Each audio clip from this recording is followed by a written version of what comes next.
আপনাদের এইদিকে আসতে গেলে একটা রাস্তা পড়ে, যে রাস্তাটার নাম হচ্ছে যশোর রোড। যশোর রোড বলে, একদম সোজাসুজি যুক্ত হয়েছে বাংলাদেশের সঙ্গে যে রাস্তাটা। রাস্তার পাশে বড় বড় বড় বড় গাছ আছে, মোটা মোটা, যশোর রোড বলে না? হ্যাঁ, ওই যশোর রোডটা বানিয়েছিল বাংলাদেশের এক জমিদার, তার নামটা এই মুহূর্তে মনে পড়ছে না। কেন জানেন? জমিদারের মা প্রত্যেকদিন গঙ্গায় স্নানে আসতো, বৃদ্ধ হয়েছে তো, নৌকোর মাঝিরা ধমক দিয়েছে, মা তুমি জমিদারের মা তো কি হয়েছে, রোজ রোজ নিজেদের কাজ ফেলে তোমাকে বয়ে নিয়ে যাওয়া সম্ভব না। হ্যাঁ, মা গিয়ে ঘরের মধ্যে বসে চোখের জল ফেলছে। ছেলে জমিদারিটা পরিদর্শন করে এসে দেখছে মা ঘরে বসে কাঁদছে। মা কি হয়েছে তোমার, কাঁদছো কেন? খোকা, আমি তো গঙ্গা স্থানে যাই, আজকে গিয়েছিলাম নৌকো করে যাব বলে, কিন্তু নৌকোর নাবিকরা আমাকে বলল তাদের নাকি সময় হবে না, আমাকে নিয়ে যাও। কি, আমি জমিদার, আমার মা হয়ে তুমি সামান্য গঙ্গা স্নানের জন্য চোখের জল ফেলছো, চোখের জলটা মুছে দাও। মায়ের পায়ে গিয়ে হাত দিয়েছে, আমাকে আশীর্বাদ করো, শুধুমাত্র তোমাকে গঙ্গায় নিয়ে যাওয়ার জন্য আমি রাস্তা বানাবো যশোর থেকে কলকাতা পর্যন্ত। নিজের জমিদারিটা ইংরেজদের কাছে বন্ধক দিয়ে দিয়েছে, টাকা দরকার তো। মায়ের থেকে জমিদারি বড় নাকি আমার কাছে? নিজে হাতে গাছ লাগিয়েছেন যাতে মায়ের কষ্ট না হয়। রোদের মধ্যে মা আসবে, রাস্তার দুপাশে গাছগুলো এখনো পর্যন্ত আছে, 150 বছর করে বয়স হয়ে গেছে। জমিদার লাগিয়েছে, মাকে ভালোবেসে। মনে রাখবেন, পিতামাতার থেকে বড় সম্মান এই জগতে কেউ প্রাপ্ত নয়। কেন জানো? আজ পর্যন্ত কোনো টোটোওয়ালা, কোনো অটোওয়ালা, কোনো ভ্যানওয়ালা, কোনো রিক্সাওয়ালা তার বাবা মাকে বৃদ্ধাশ্রমে পাঠায়নি। যে ছেলেটা মাসে 1 লাখ টাকা বেতন পায় সে তার মাকে বৃদ্ধাশ্রমে পাঠায়। তাহলে আমরা কেমন ছেলে যে শিক্ষা আমাকে পিতামাতার সেবা থেকে বঞ্চিত করে? তাহলে আমার মনে হয় আমি যদি এর থেকে মূর্খ থাকতাম ভালো হতো নাকি। মায়ের থেকে যদি বেশি কেউ ভালোবাসে তাহলে বুঝবে সে তোমাকে দিচ্ছে ধোঁকা, আর বাবার থেকে যদি বেশি কেউ আপন বলে তোমার মনে হয় তাহলে তুমি বুঝবে তুমি বড্ড বোকা। পিতামাতার থেকে বড় কেউ আসে নাকি এই জগতে? বাবা যখন বেঁচে থাকে তখন বাবাকে একটু খেতে দাও, বাবা মরে যাওয়ার পরে বাবা পাড়ার লোককে ডেকে খাইয়ে লাভ কি? বাবা তো পেল না। মা যখন বেঁচে থাকে তখন মায়ের গলায় একটা ফুলের মালা দাও, মা মরে যাওয়ার পরে মায়ের ছবিতে মালা দিয়ে কি হবে? মা তো পেল না। যতই যাও না মন্দির মসজিদ, যতই যাও না তীর্থস্থান, বাবা মাকে না ভালোবাসিলে পাবে না কোনোদিন ভগবান। হ্যাঁ, মনে রাখবে, পিতা মাতার থেকে শ্রেষ্ঠ গুরু এই জগতে কেউ হবে না। তাই আগে তাদের চরণে প্রণাম জানাও। হিরণ্যকশিপু দৈত্য ছিল, তবু প্রহ্লাদ গিয়ে পিতাকে প্রণাম করত। কেন? তুমি আমাকে জন্ম দিয়েছিলে বলে তবে তো হরিভজন করতে পারছি, জন্ম যদি না দিতে হরিভজন করতাম কি করে? মনে রাখবেন, সব সময়ের জন্য এই কথাটা মনে রাখতে হয়। পৃথিবীর মাটিতে দাঁড়িয়ে যে সমস্ত মায়েরা বসে আছো, পৃথিবীতে যত দেশ আছে সব দেশের মেয়েরা সন্তানের জন্ম দেয়, সবাই মা হয়, কিন্তু ভারতবর্ষে মায়ের সংজ্ঞা আলাদা। ভারতবর্ষে মা কাকে বলে জানো? যে রমণীর 5টি অঙ্গ ঢাকা থাকে তাকে মা বলে ভারতবর্ষে। সনাতন হিন্দু ধর্মে মা কাকে বলে না? যে রমণীর 5টি অঙ্গ ঢাকা আছে, বক্ষ যুগল, নাভি কমল, পায়ের 2 গোড়ালি, তাকে মা বলা হয়। সব দেশের সঙ্গে ভারতের তুলনা করবে না। হ্যাঁ, হে বঙ্গ ভান্ডারে বিবিধ রতন, তা সবে অবদ আমি অবহেলা করি, পরধন লোভে মত্ত করিনু ভ্রমণ, পরদেশে ভিক্ষা বৃত্তি কুক্ষণে আচরি, কাটাইনু বহুদিন সুখ পরিহরি। শ্রীদাম মাকা দান ভালো নয় রে, দানো ভালো ভালো নয় রে, সিদামে মাখা দানো ভালো নয় রে, সিদামে মাখা দানো ভালো নয় রে, সেই মায়ের নামে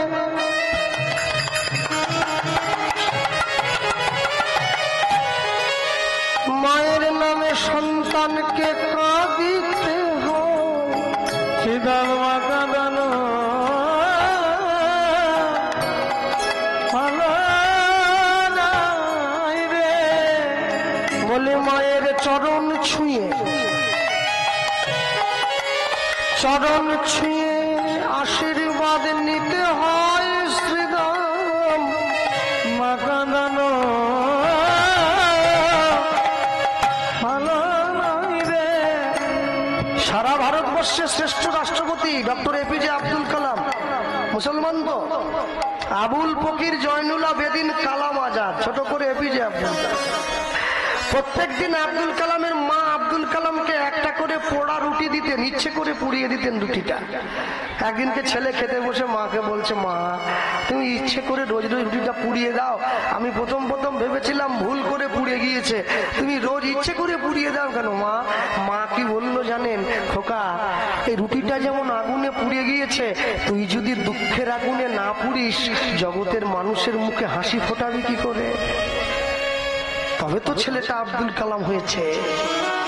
সূর্যের মতো তেজ ধরতে গেলে তোমাকে সূর্যের মতো পুড়তে হবে, তা না হলে তুমি তেজ দেবে কি করে? ধূপটা নিজে পুড়ে গিয়ে পুরো মন্দিরটাকে গন্ধ দেয়। যে প্রদীপের আলোয় পুরো মন্দিরটা আলোকিত হয়, সে প্রদীপের তলাটা অন্ধকারে রয়ে যায়। যে মা সংসারে সবার জন্য রান্না করে, সবাই খেতে বসার পরে মা বসে, কেউ গিয়ে মাকে বলে না, কই মা দেখি তো বাটিটা তোমার জন্য কি আছে। সিদামে মাখা দানো। তবে হ্যাঁ, আমার মা এসেছে, শরীরটা ভালো নয় তো, শুয়ে আছে। কালকে অনেক দূরে ছিলাম, আপনাদের এখান থেকে 350 কিলোমিটার দূর আমি গাড়ি চালিয়ে এসে বাঁকুড়াতে ছিলাম, শালতোড়া থেকে আরো 30 কিলোমিটার, পুরুলিয়ার কাছাকাছি ছিলাম। রাত্রি 2টোর সময় গাড়ি ছেড়েছি, সকালে এসেছি। আমার সম্প্রদায় এসেছিল, আমি আমার দিদি বাড়ির সামনে আছে কাঠিয়াহাট, ওইখানে ছিলাম। আমি বলতে গিয়ে বলবো, আশ্চর্য কি জানেন, আমার মা শুয়ে আছে, আমার মা কিন্তু হিসেব জানে না, খুব মুশকিল। এখনো 20 টাকা চাইলে সেই 50 টাকা দিয়ে দেয়। হিসেব জানলে কি কেউ দিত? একটা রুটি চাইলে 3টে দিয়ে দেয়, হিসেব জানলে দিত না? একটা জামা কিনতে বললে 3টে কিনে আনে। ছি ছি ছি, বেহিসেবি তো। এই হলো ভালোবাসা গো। মা ছাড়া এ দুঃখ কে বুঝবে? হ্যাঁ, নিজে খায় না, আমাকে নিয়ে গিয়ে খাওয়াচ্ছে, তুই খা, তুই খেলে আমি আনন্দ পাবো। শীতের রাত্রে মায়ের কোলে শুয়ে ছোটকালে প্রস্রাব করে দিতাম, মায়ের কাপড়ের আঁচলটা ভিজিয়ে দিতাম, মা ভিজে কাপড়টা নিজের গায়ে নিয়ে শুকনো আঁচলটা আমার গায়ে দিত। কি বলতো, ঠাকুর আমার মরণ কেন হয় না? একবারও বলেনি আমার ছেলে কেন মরে না। সিদামে মাখা দানো ভালো নয় রে, উলুধ্বনি হৃদয় ভালো নয় রে, ওরে মায়ের নামে। আজকে যে সমস্ত বৌমারা, যে সমস্ত মেয়েরা বিয়ে করে বাবার বাড়ি থেকে শ্বশুর বাড়িতে এসেছ বৌমা হয়ে, পুত্রবধূর সম্মান নিয়ে, মনে রাখবে আমি গোপাল কৃষ্ণ পাল খোলা মঞ্চে দাঁড়িয়ে বলে গেলাম, আজকে তুমি তোমার শাশুড়ি মায়ের কাছ থেকে ভাতের থালাটা কেড়ে নিয়ে যাচ্ছ।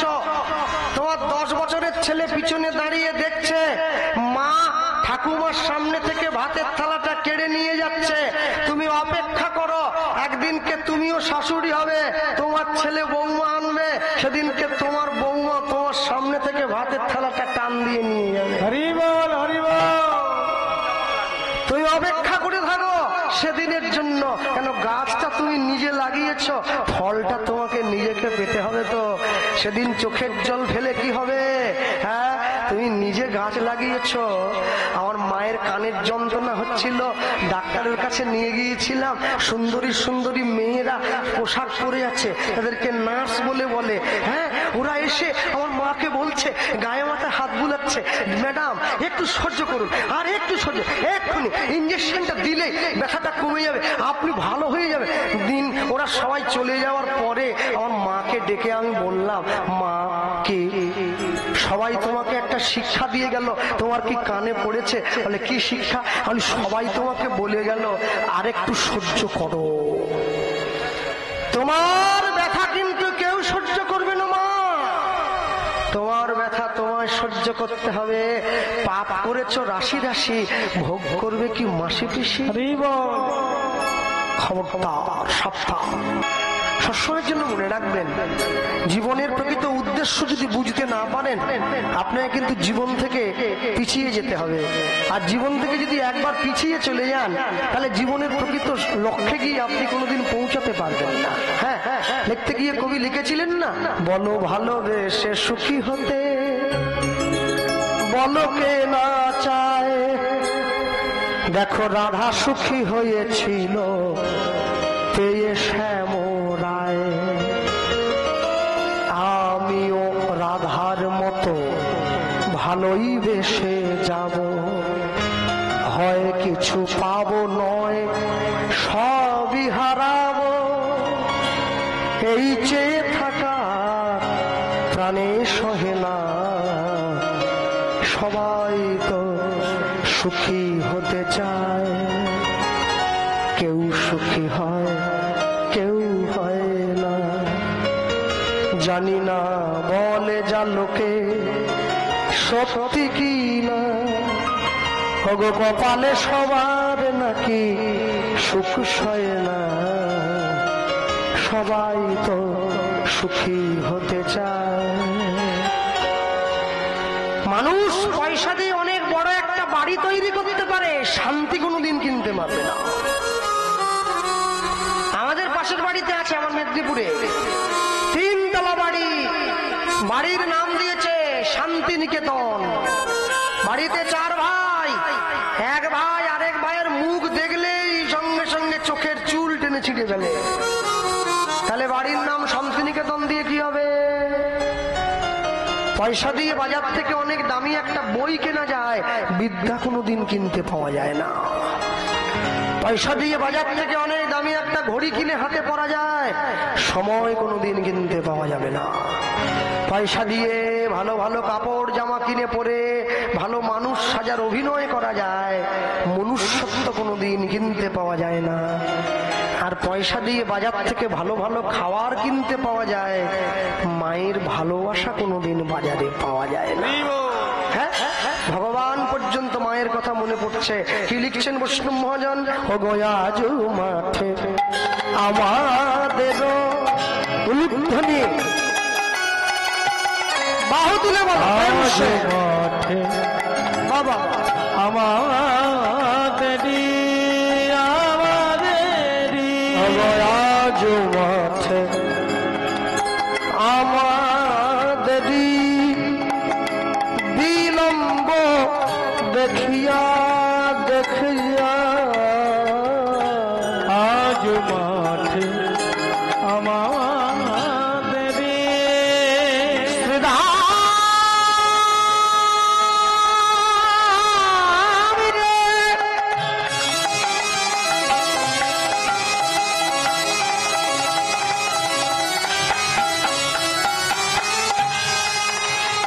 শ্রীরাম রে,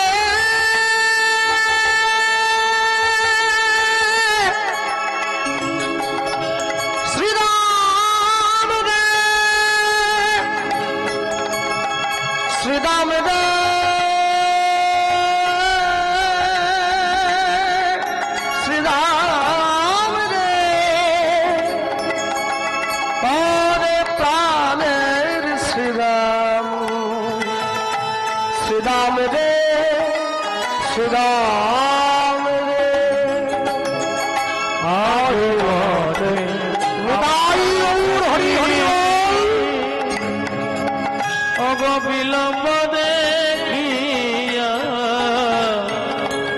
হেন বুঝি কাঁদে মায় পথ পানে চাইয়া, হেন বুঝি কাঁদে মা পথ পানে চাইয়া। শ্রীদাম মাথা দানো ভালো না রে, শ্রীদাম মাতা দানো ভালো নয় রে। শ্রীদাম মাথা দানো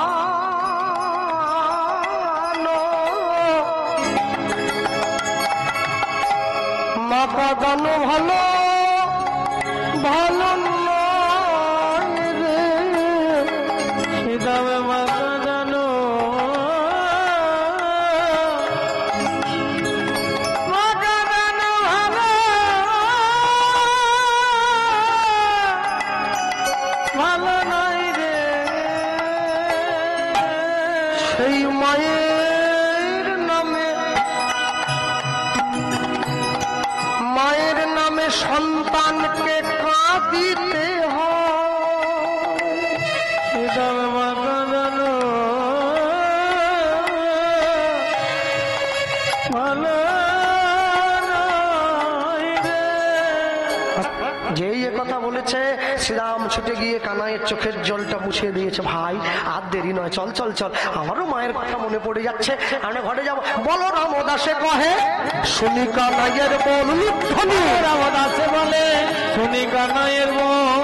বলো রামদাসে কহে শুনি কানাইয়ের বল, বলো রামদাসে কহে শুনি কানাইয়ের বল। সকল রাখালো মাঝে পড়ে উত্তরণ, সকল রাখালো মাঝে পড়ে উত্তরণ। সকল রাখালো মাঝে পড়ে উত্তরণ, সকল রাখালো মাঝে পড়ে উত্তরণ। ও ভাই কানু বাজারে বেনু, ও ভাই কানু বাজারে বেনু, হীরারে তোর মোহন ধেনু, ও ভাই কানু বাজারে বেনু, হীরারে তোর মোহন ধেনু, ও ভাই কানু বাজারে বেনু, হীরারে তোর মোহন বলি চাঁদ মুখে বেনু দিয়া হরি হরি ও। কানু চাঁদ মুখে দিয়া ফেরাও কানু বাজাও বেনু, ফেরাও কানু বাজাও বেনু, ফেরাও কানু বাজাও বেনু। আস্তে দাঁড়াও, এই সমস্ত মায়েরা ভিক্ষায় যাবে, যাবে তো বটে, আগে আমার কিছু বলার তো আছে, এমনি হবেন তো। আচ্ছা দাঁড়া দাঁড়া দাঁড়া, চায়ের দোকানে বিড়ির দোকানে বসলে 10, 20, 50 টাকা এমনি বেরিয়ে চলে যায়।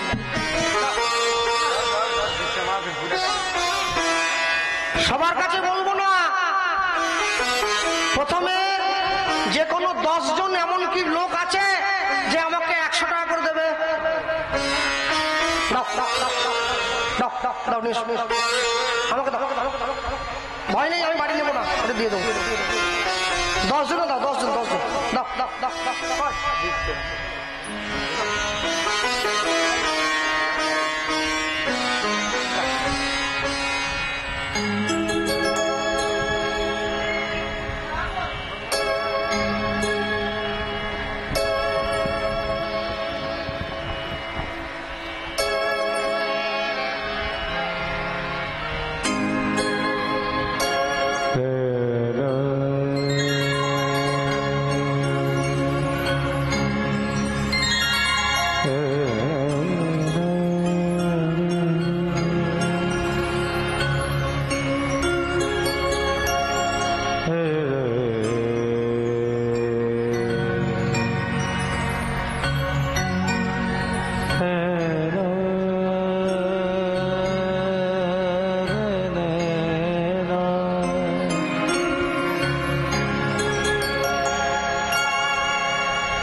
খুচরো মাল দিও নি, চলেনি কেউ, নেয়নি কেউ, ওই 1 টাকা করে চলবে না। কলিযুগের ভিলেনকে বলা দিয়ে ছোট 1 টাকা, কেউ নেয়নি ওকে, কেউ নেয়নি, একবার অচল হয়ে গেছে। আর লোক হরি নামে এসে ওইগুলি কথা বেশি সবার আগে, ছোট 1 টাকা, রং লাগানো, মাঝখান থেকে ফাটা, কুঁদরির চিট দিয়ে চিটানো। ইস, ভগবানকে চিটানো নোট দিয়ে নিজের জোড়া সংসার চাইছে, ও সংসারও চিটে যাবে। ভিক্ষার জন্য দাও, এত ভক্তের সেবা, এত মানুষের সেবা, এত হরিনামের বিপুল ব্যয়ভার, এত প্যান্ডেল লাইট মাইক গোবিন্দ সেবা দাও, প্রাণ ভরে দান করবে। হ্যাঁ, মায়েরা যাচ্ছে যেন খালি হাতে ফিরে না যায়। নিতাই গৌর প্রেমানন্দ হরি বল। হ্যাঁ, এবার ভগবান হাতে বেনু তুলে নিয়েছে, কথা নয়, পকেট থেকে পয়সা বেরোবে, মায়েদের ঝুলিতে চলে যাবে টপ টপ করে। আর একটা কথা বলবো, যে গ্রামে আজকে হরিনাম হচ্ছে, যারা গ্রামের মায়েরা আছেন, আপনারা প্রতিজ্ঞা করবেন যে কদিন গ্রামে হরিনাম হবে, গ্রামে যেন কারো বাড়িতে আমিষ না ওঠে, তবে হরিনামের কৃপা পাওয়া যাবে, না হলে পাওয়া যাবে না। নিতাই গৌর প্রেমানন্দ হরি বল। এবং যে সমস্ত কমিটি দাদা ভাইরা তোমরা এত কষ্ট করে কীর্তনটা দিচ্ছ, মানুষের দরজায় ঘুরে ঘুরে প্রচার করলে, হরিনামের জন্য ভিক্ষা করলে, ভগবানের চরণ ছুঁয়ে প্রতিজ্ঞা করবে যে কদিন হরিনাম হবে তোমরা কোন রকম নেশার জিনিসে হাত দেবে না, তবে ভগবানের কৃপা হবে, তবে হরিনামটা আরো দীর্ঘায়িত হবে, তবে তো আমাদের জীবনে কল্যাণ আসবে, না হলে আসবে কি করে? ভগবান তুলে নিয়েছে হাতে বেনু, ভগবান 3টে জিনিস বাজায়, একটা বাঁশি, একটা বেনু, একটা মুরলি। বাঁশি বাঁশের, বেনু রূপোর, মুরলি সোনার। বাঁশি কখন বাজায়? গোপীদেরকে ঘর থেকে বের করে আনার সময়। বেনু কখন বাজায়? গরুগুলোকে ঘরে ফেরানোর সময়। মুরলি কখন বাজায়? রাসমঞ্চে গিয়ে সখীদের সঙ্গে নৃত্য করার সময়। আজকে বেনু তুলে নিয়েছে, আর বেনু নিয়ে শুনবো বৈষ্ণব মহাজন পদাবলী, রাগ ভীম পলশ্রী। চাঁদ মুখে দিয়া বেনু, চাঁদ মুখে দিয়া বেনু, ওগো নাম লইয়া সব ধেনু, চাঁদ মুখে দিয়া বেনু, বেনুতে ডাকে আয়, বেনুতে ডাকে ডাকে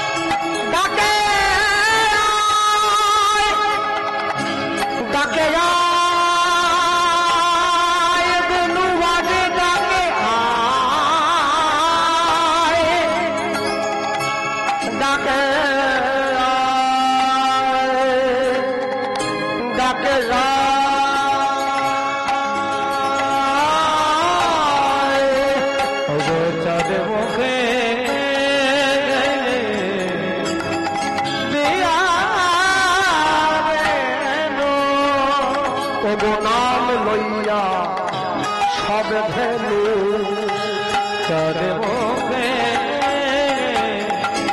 দিয়া বেনু, নাম লইয়া সব ধেনু। এবার ডাকিতে লাগিল উচ্চই স্বরে, ডাকিতে লাগিল উচ্চই স্বরে, এবার ডাকিতে লাগিল উচ্চ স্বরে, ডাকিতে লাগিল উচ্চ স্বরে।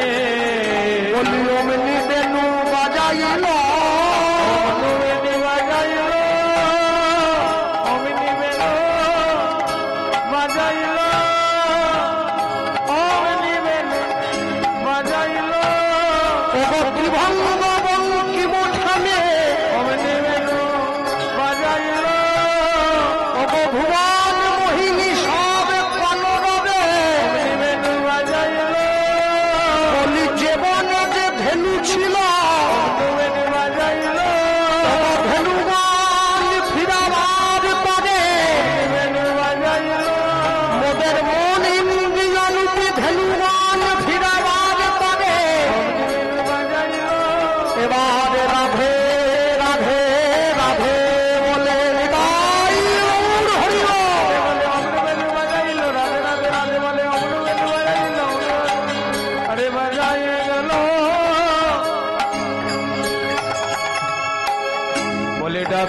লাগিল উচ্চ স্বরে, ডাকিতে লাগিল উচ্চ স্বরে। ভগবান শ্রীকৃষ্ণ কতগুলো গরু চড়াতো? নবলক্ষ গরু।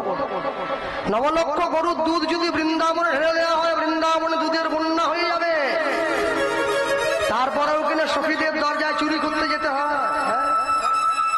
নবলক্ষ গরু ভগবান চড়ায় বটে, কিন্তু ভগবান সব গরুর দুধ তো খায় না।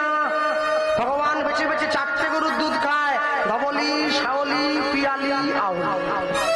ভগবান আবার যে 4টে গরুর দুধ সেবা করে, সেই 4টে গরু আবার কাছাকাছি ঘাসগুলো খায় না। শক্ত ঘাস তো, দুধের স্বাদ যদি কটু হয়ে যায়, তারা দূর বনে চলে যায়।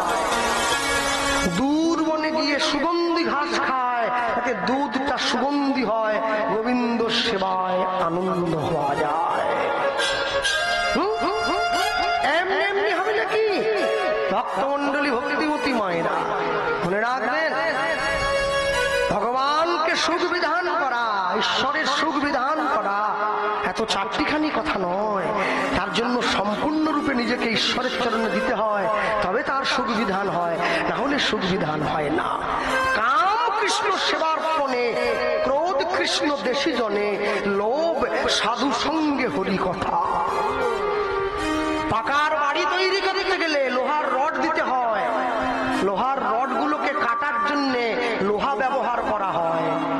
কাম দিয়েই কামকে দমন করতে হয়, তা না হলে দমন করা যায় না। আমি সারাদিনে নিজের গায়ে ক্রিম মাখি 10 বার।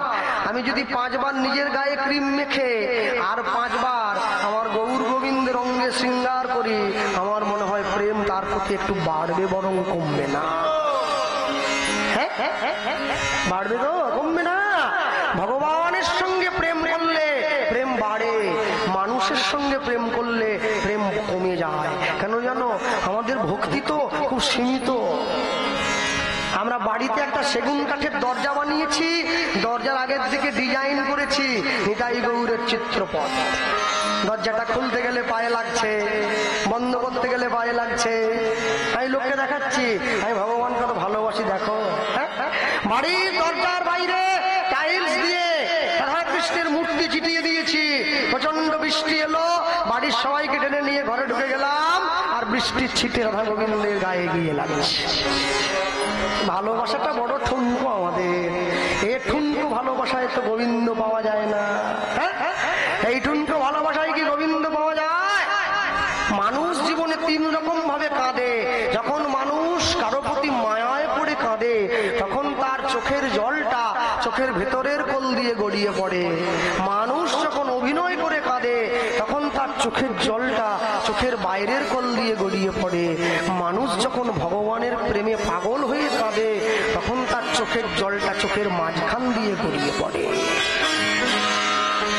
নয়ন কমলের জল গিয়ে পড়বে হৃদয় কমলে, হৃদয় কমলে, হৃদয় কমলের জল গিয়ে পড়ে নাভি কমলে, নাভি কমলে, নাভি কমলের জল গিয়ে পড়বে গোবিন্দের চরণ কমলে, চরণ কমলে।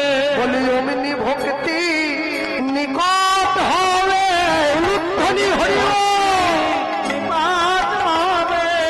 বলি গোবিন্দ চরণে তোমার নয়ন জল যদি দিতে পারো, বলি তোমার ভবের জ্বালা রবে না গো। অমনি ভক্তি